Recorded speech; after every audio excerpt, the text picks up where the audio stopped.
টিয়কত যৌৱনে আমনি কৰে দুই প্ৰচাৰত পৰিয়ালসহ জনপ্ৰিয় অভিনেত্ৰী বৰষাৰাণী বিষয়া।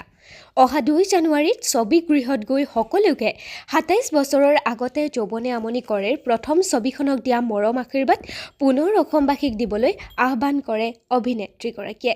হাৰ্টথ্ৰব জুবিন গাৰ্গৰ অবিহনে অসমীয়া চলচ্চিত্ৰ জগতৰ কথা ভাবিবই নোৱাৰি বুলি অনুভৱ প্ৰকাশ কৰি ইয়া অসমীয়া তথা অসমৰ বাবে অপূৰণীয় ক্ষতি বুলি অভিহিত কৰে।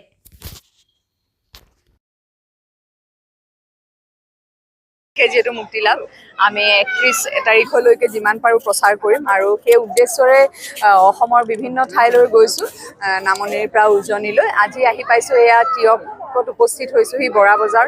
আৰু আটাইতকৈ ভাল লগা কথাটো হৈছে বোলো যিহেতু এইখিনি সময়ত কলেজ সকলোখিনি বন্ধ প্ৰচাৰৰ ক্ষেত্ৰত যিয়ে যেনেকৈ পাৰিছে সকলো ঠাইতে মই সমাদৰ পাইছোঁ। আজি যেনেকৈ আমি গাড়ী ঠিক কৰিছোঁ যিজন ব্যক্তি আমাক লৈ ফুৰিছে তেখেত এজন এক্স আৰ্মিমেন, এতিয়া নিজৰ গাড়ী চলায়। মই কৈছোঁ কাৰণ মানুহৰ আৱেগটো মই বুজাব বিচাৰিছোঁ যে কিমান মৰম অসমৰ ৰাইজৰ শিল্পীৰ প্ৰতি। মোক ক'লে যে বোলে বাইদেউ টিয়কত এখন্তেক ৰৈ যাব নেকি? মই ক'লোঁ আমি কাৰো লগত যোগাযোগ কৰিব পৰা নাই। তেনেকৈ কৈছে একো নহয় মই কৰি দিম নহয় বুলি তেখেতে চালকজনে নিজেই ঠিক কৰিছে। ঠিক কৰি পেলাই আমাক ইয়াতে আজি এয়া বৰা বজাৰৰ প্ৰাংগণত এক সুন্দৰ সঁহাৰি পালোঁ ৰাইজৰ। প্ৰচাৰ কৰিবই লাগিব ছবি এখনৰ ক্ষেত্ৰত। আমাৰ প্ৰাণৰ শিল্পী জুবিন দাই বাটকটীয়া ৰাইজৰ ওচৰলৈ আহি পেলাই ছবি প্ৰচাৰ কৰাৰ ক্ষেত্ৰত। গতিকে এইখিনিতে কওঁ এখন সপৰিয়ালে উপভোগ কৰিব পৰা ছবি 2 জানুৱাৰী 2026 আহি আছে। যৌৱনে আমনি কৰে দ্বিতীয় 27 বছৰ আগতে আপোনালোকে যি অভূতপূৰ্ব মৰমেৰে উপচাই তুলিছে, এইবাৰো আপোনালোকে সেইখিনি মৰম দিয়ক। ভগৱানৰ ওচৰত প্ৰাৰ্থনা জনাইছোঁ যেন আপোনালোকে আগুৱাই আহে, কাৰণ বহু 27 গৰাকী নতুন প্ৰতিভাক প্ৰথমখনত আমি নতুন আছিলোঁ, এইবাৰ আকৌ 27 গৰাকীক আমি নতুনকৈ উলিয়াই দিছোঁ এইখন ছবিৰ জৰিয়তে।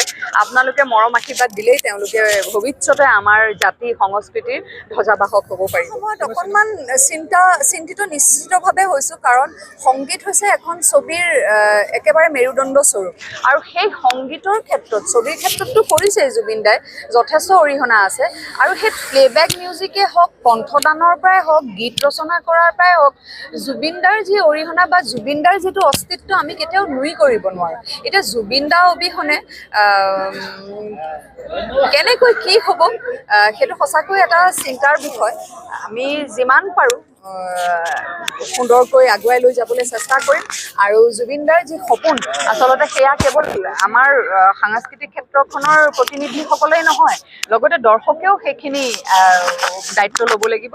আমি দুয়োপক্ষই মিলি পেলাই অসমীয়া ছবি, অসমীয়া সংগীত, অসমীয়া সংস্কৃতি আমি ধৰি ৰাখি আগুৱাই লৈ যাব লাগিব।